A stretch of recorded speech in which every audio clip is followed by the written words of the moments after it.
boy! Lalaki! Medyo chinito ba siya? Timpos pa ng konti? Parang kuwang-kuwa yun na. Ladies, gusto ko sabay-sabay ulit tayo. Ladies and gentlemen, let us all welcome...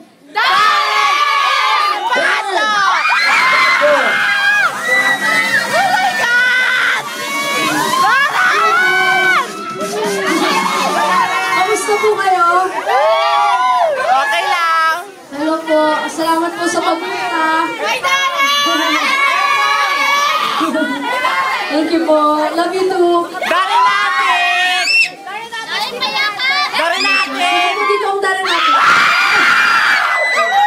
Salamat po sa pagpunta. Ang kakantahin ko po ngayon para sa inyo, I'm sure alam niyo po to. Tinanta ko po to sa blind auditions.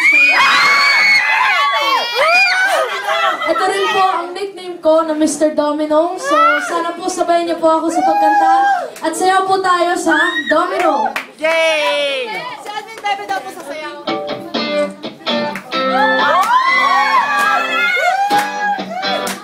I'm feeling crazy and free. Like it was raining on me. You're like a tactical gun. I think I'm about to explode. I can taste the tension and the kind of smoke in the air. Now I'm breathing like I'm burning 'cause I'm taking me there. Don't you know? You're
fans club mo rin yun. Yan ang original Darren natin. Darren! Mukhang smooth ang iyong mga galaw, di ba? Ito ba, syempre, hindi ka natatakot sa pagharap sa kanila, di ba?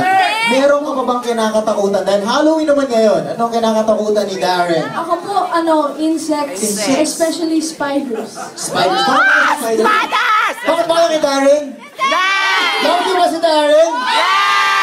Thank you po. Taga naman, syempre. Eto, thank you very much, Sharon. Kasi samahan mo muna yung fans club mo din. Mukhang excited na sila makasama ka. In the meantime, isa na lang natitira. Eto ngayon, itong small but terrible eh. So, may request lang kami. Pwede ba upo tayo lahat?